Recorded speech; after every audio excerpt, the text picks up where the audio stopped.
Welcome to the Explainer. Today, we're doing something really cool. We're translating highly classified FBI behavioral tactics into everyday strategies that you can use to get literally anyone to like you. We're pulling these insights straight from Dr. Jack Schafer. He's a former FBI special agent who actually specialized in behavioral analysis and, recruiting foreign spies. He laid all this out in his incredible book, The Like Switch. So we're going to decode exactly how human connection works. Now you might be wondering, how does an FBI behavioral analyst get anyone to like them instantly? It's a great question, right? Because think about the incredibly high-stakes world of an FBI agent.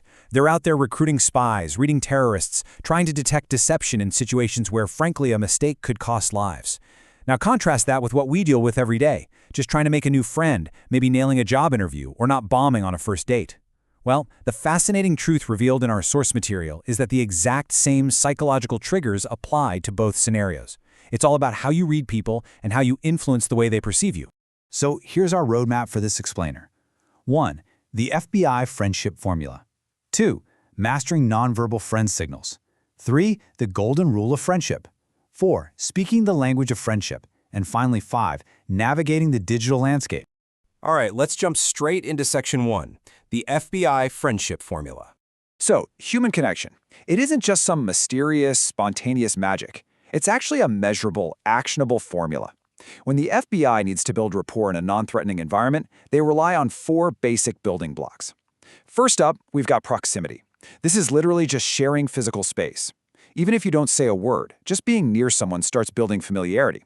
Then there's frequency, how often you interact with them. Next is duration, how long those specific interactions actually last. And finally, intensity. This is about how strongly you're satisfying another person's psychological or physical needs through your actions. When you consciously start tweaking these 4 elements, you can actively engineer friendship from the ground up. But here's a really fascinating piece of this puzzle: the inverse relationship between frequency and duration. Our source notes that typically, the more frequently you see someone, the less time you actually spend with them per visit. On the flip side, if you see someone way less often, you usually spend a lot more time together when you do meet up.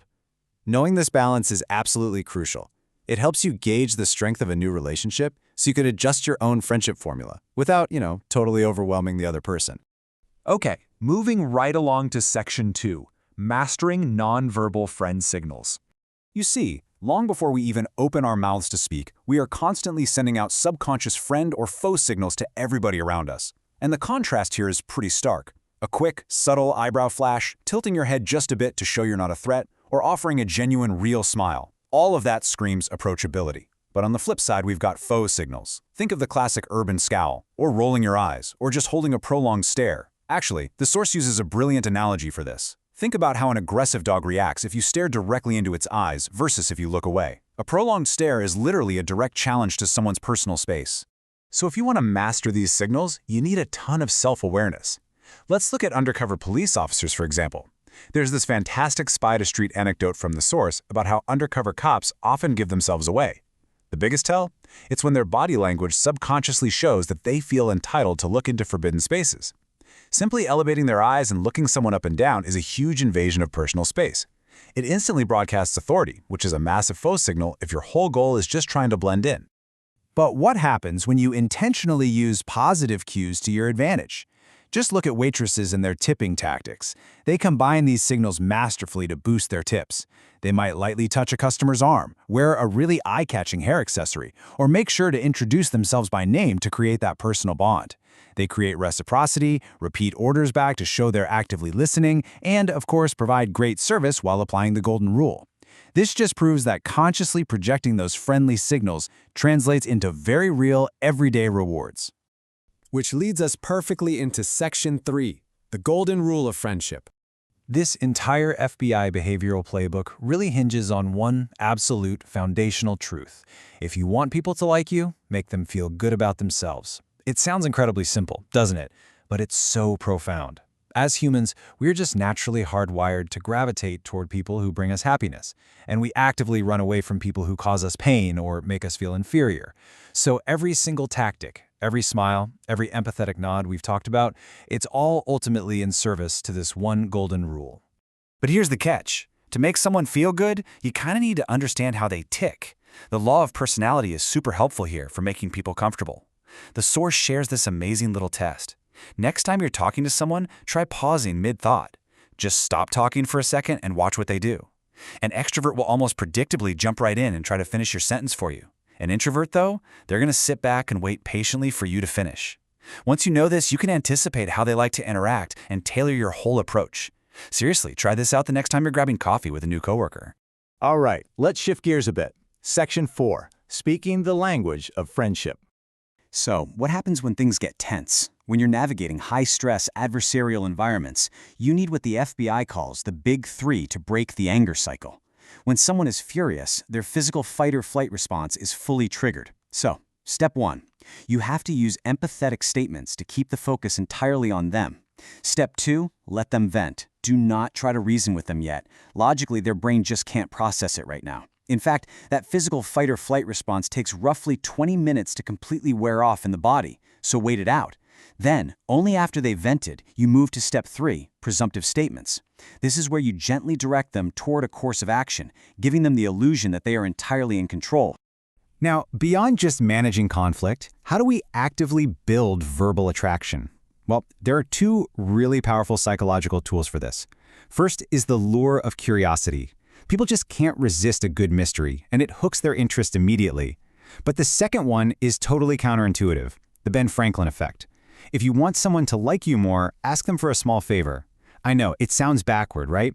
But it brilliantly leverages the psychological law of reciprocity. It makes the person doing the favor feel valued and important, which feeds right back into that golden rule we just talked about. And that brings us to our final part, Section 5, Navigating the Digital Landscape. We can't talk about human connection today without talking about the internet. And the digital world is definitely a double-edged sword. On one hand, it's a paradise for introverts. It's a safe space where you can build relationship intensity super fast by opening up and sharing without the immediate stressful pressure of physical proximity. But, and this is a big but, the source strongly warns us that your digital activity is immortal. Total anonymity online is usually a total illusion. And because we are stripped of all those helpful nonverbal cues online, we have to rely heavily on verbal red flags to spot deception. The source gives us a few great ones to watch out for. There's the well technique. If you ask someone a very direct yes or no question and the first word they type back is, well, that's a massive indicator of deception. You also want to watch out for labyrinths of half-truths, where they just constantly dodge giving you a straight answer. And most importantly, be aware of your own truth bias. As humans, our default setting is generally to believe what other people tell us, and scammers absolutely love to prey on that. So, what's the ultimate digital defense strategy against being catfished or manipulated? It's actually really simple. Force a transition into the visual world as fast as you can. By jumping on a video call or safely meeting up in person, you instantly regain the ability to read all of those crucial nonverbal friend or foe signals that we went over earlier. You literally pull the interaction out of the dark and into the light. So, there you have it. We've decoded the formula, the signals, the golden rule, the verbal tactics, and how to survive the digital landscape. You are officially armed with a declassified playbook for human connection. The only question now is, how are you going to use your new FBI-level social skills today? Well, I've got a challenge for you. Let's actively practice that law of reciprocity we just learned about. Do me a quick favor and hit that like button on this explainer. It's the perfect way to turn on your very own like switch right now, and it lets me know you found some real value here. Until next time, stay curious and keep building those awesome connections.